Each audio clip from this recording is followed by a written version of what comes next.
उत्तराखंड की वो शूरवीर रानी जिसने मुगलों की सेना को हराकर उन सभी की नाक काट डाली, जिन्होंने उत्तराखंड के विकास की मजबूत नींव रखी और शाहजहां की मुगल सेना को कभी उत्तराखंड में घुसने नहीं दिया। देवभूमि कहे जाने वाले उत्तराखंड का पहला ऐतिहासिक राजवंश कत्यूरी राजवंश को माना जाता है, जो अयोध्या के शालिवाहन शासक के वंशज थे, जिन्होंने 7वीं से 11वीं शताब्दी तक कुमाऊं और गढ़वाल के बड़े क्षेत्रों पर शासन किया, जिनकी राजधानी पहले जोशीमठ यानी कार्तिकेयपुर और बाद में बैजनाथ यानी कत्यूर घाटी थी। इसके बाद उत्तराखंड के गढ़वाल क्षेत्र में परमार यानी पवार और कुमाऊं क्षेत्र में चंद राजवंशों का शासन स्थापित हुआ।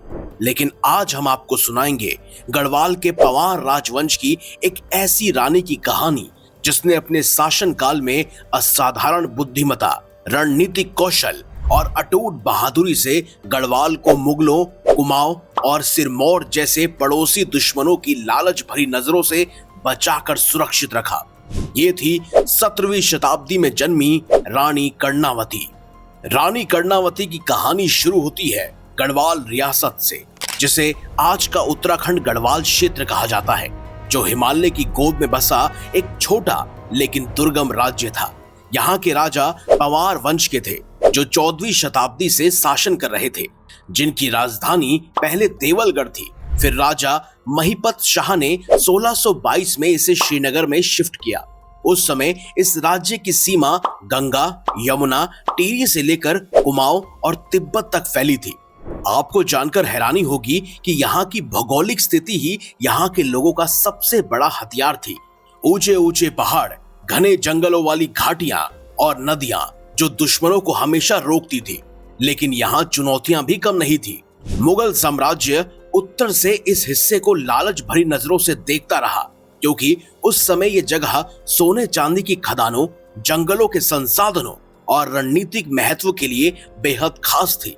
इसी वजह से गढ़वाल के पवार राजवंश के पड़ोसी कुमाऊं और सिरमौर के साथ उनके युद्ध हमेशा होते रहते थे।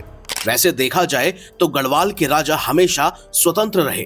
उन्होंने मुगलों की अधीनता कभी नहीं मानी। लेकिन 17वीं शताब्दी में खेल थोड़ा सा बदला, जब ताजमहल बनाने वाले क्रूर मुगल बादशाह शाहजहां का दौर आया।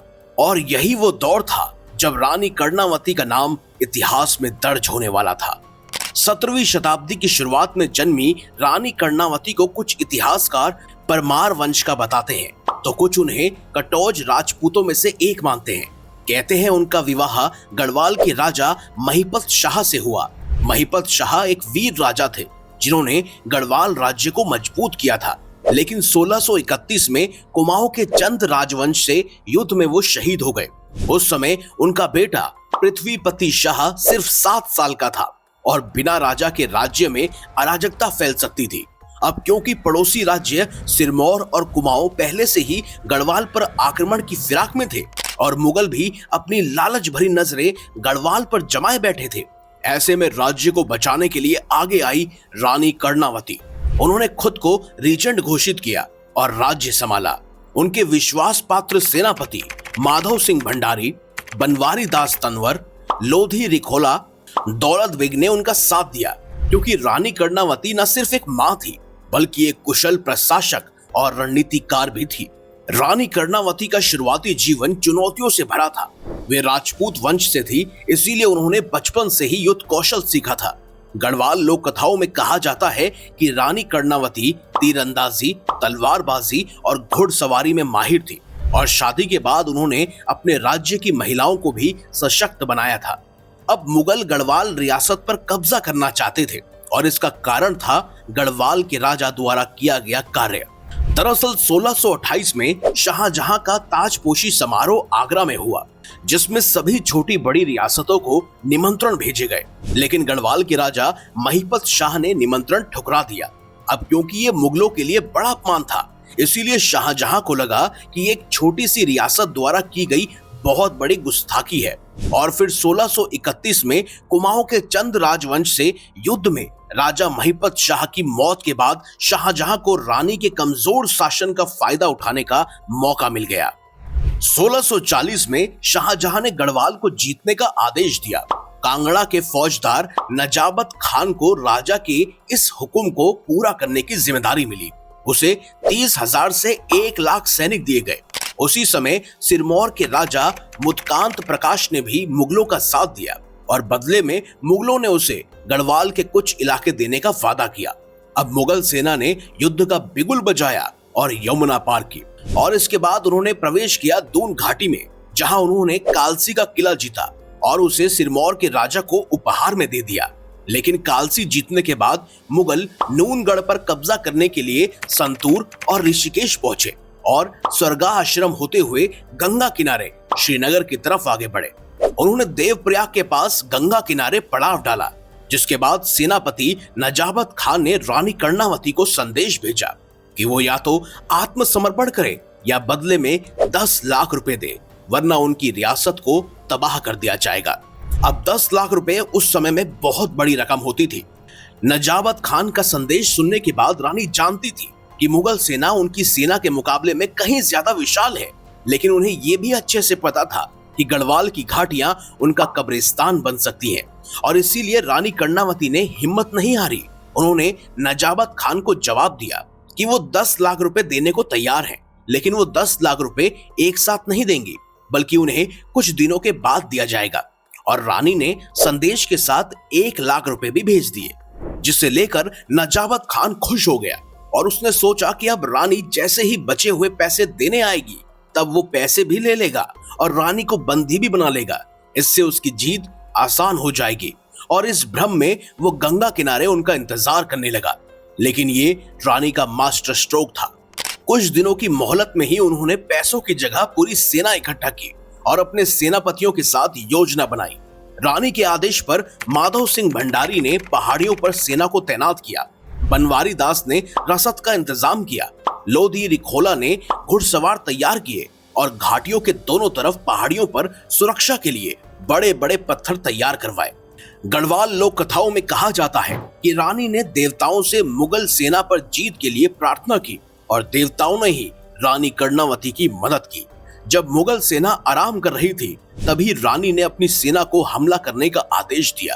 रानी कर्णावती की सेना के हमले के साथ ही पहाड़ियों से चट्टानें भी अपने आप गिरने लगी और साथ ही तेज गरज हुई। उस मंजर को देखकर ऐसा लग रहा था मानो जैसे प्रकृति खुद मुगलों के खिलाफ उतर आई हो। रानी कर्णावती की सेना और प्रकृति के हमले से मुगल सेना घबरा गई। हजारों सैनिक चट्टानों के नीचे दब गए, कुछ मारे गए और कुछ गंगा नदी में बह गए। कुछ भागे, लेकिन गढ़वाली सैनिकों ने उन्हें घेर लिया। लगभग 30,000 सैनिकों को बंदी बनाया गया। इस युद्ध से नजाबत खान किसी तरह बच निकला, लेकिन उसकी सेना पूरी तरह से तबाह हो गई थी।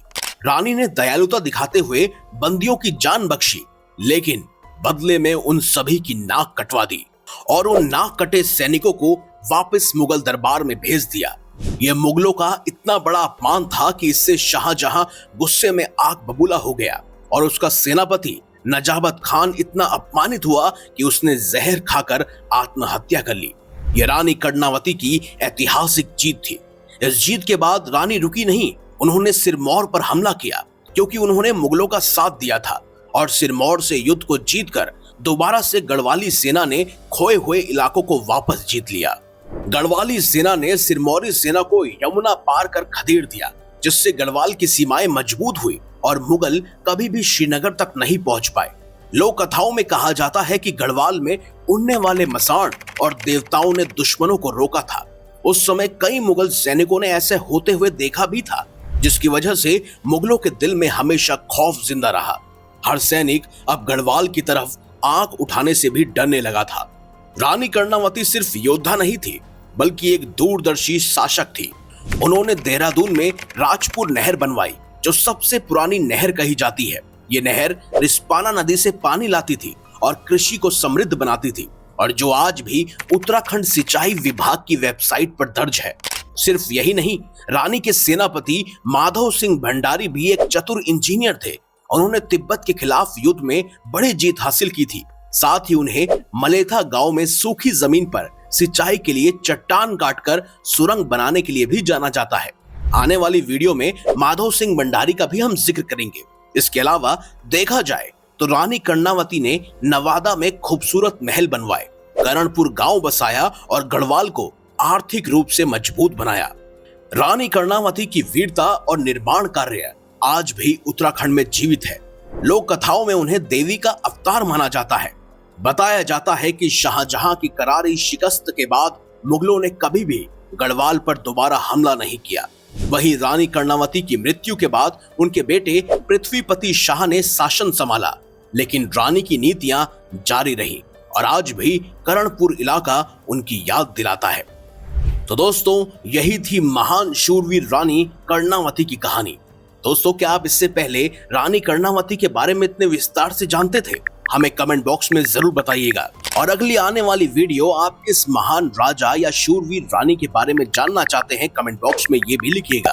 तो इस वीडियो को लाइक करें, हमारे चैनल को सब्सक्राइब करें और ज्यादा से ज्यादा शेयर भी करें। तो मिलेंगे अगली बार एक नई खास वीडियो के साथ। तब तक के लिए देखते रहिए संपूर्ण ज्ञान का केंद्र बिंदु, मिस्टीरियस हिंदू।